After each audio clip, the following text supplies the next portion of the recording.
టీవీ24 స్టూడియోలో యాడ్ కోసం ads and promotions కి ఈ కాంటాక్ట్ నంబర్ ని సంప్రదించండి 9662166699. ఆంధ్రప్రదేశ్ మాజీ ముఖ్యమంత్రి జగన్మోహన్ రెడ్డి గారికి అంటే నిన్న నైట్ ఒక ట్వీట్ అయితే చేశారు.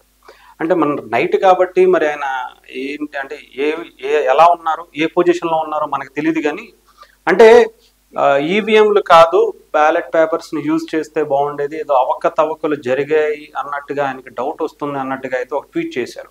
అంటే ఇదే వ్యక్తి జగన్మోహన్ రెడ్డి గారు గతంలో 2019లో అప్పటి ప్రభుత్వం నారా చంద్రబాబు నాయుడు గారు కావచ్చు, అప్పుడు దిగిపోయినటువంటి ప్రభుత్వం కూడా ఇలా అంటే ఈవీఎంల మీద కొంత డౌట్ ఉంది అని అంటే జగన్మోహన్ రెడ్డి గారు లేదు, ప్రభుత్వం మీద వ్యతిరేకత ఉన్నందువల్లే ఇదంతా కూడా సాధ్యమైంది, మాకు 151 సీట్లు వచ్చాయి, అందుకే వెళ్ళి ప్రజలందరూ అంటే మొన్న కూడా మీరు చేసినటువంటి నిజంగా అంటే రిషికొండను మీరు చూపించినటువంటి విధానం చూస్తే చాలా మంది సిగ్గు అనిపించింది.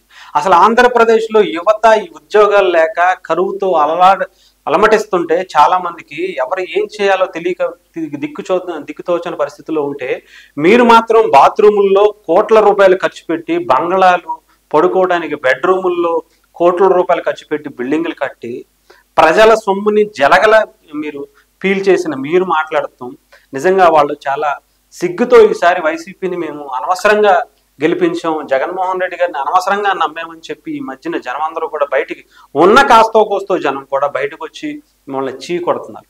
నిజంగా చెప్పాలంటే ప్రతిపక్ష పాత్రను కూడా మీరు నిర్వర్తించే పరిస్థితిలో కూడా లేరని చాలా మందికి తెలుసు. మీరున్న 11 మందిలో ఎవరు కూడా మాట్లాడలేరు. ముఖ్యంగా జగన్మోహన్ రెడ్డి గారు, ఆయనకి పలానా వ్యక్తి పేరు చదవాలి అంటేనే ఒక పేపర్ రాసి ఇవ్వాలి, దాన్ని కూడా 3 సార్లు చూస్తారు.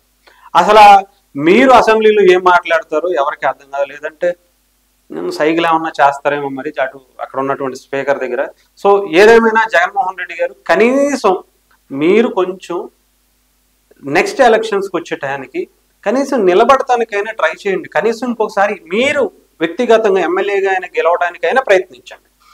అది కూడా మానేసి మీరు చేసే వ్యాఖ్యలకి నిజంగా ఇలాంటి పిచ్చోడిగా మనం ఇచ్చింది అంటే పిచ్చోడి చేతిలో రాయి పెట్టినట్టుగా గతంలో పెట్టారన్నట్టుగా ఆంధ్రప్రదేశ్ పరిస్థితి, ఆంధ్రప్రదేశ్ ప్రజలందరూ కూడా అసహించుకునే విధంగా మీ మాటలు కానీ ముఖ్యంగా మీ మంత్రులు అందరూ కూడా వెళ్ళిపోయారు. మరి మీరు ఈ అసెంబ్లీలో ఏం చేస్తారో చూద్దాం. రేపు 24వ తారీఖు నుంచి అసెంబ్లీ సెషన్స్ అంటున్నారు కాబట్టి అసెంబ్లీ సమావేశాల్లో మీరు ఏం మాట్లాడతారో, మీరు ఏం విరగబడి చేస్తారో చూద్దాం.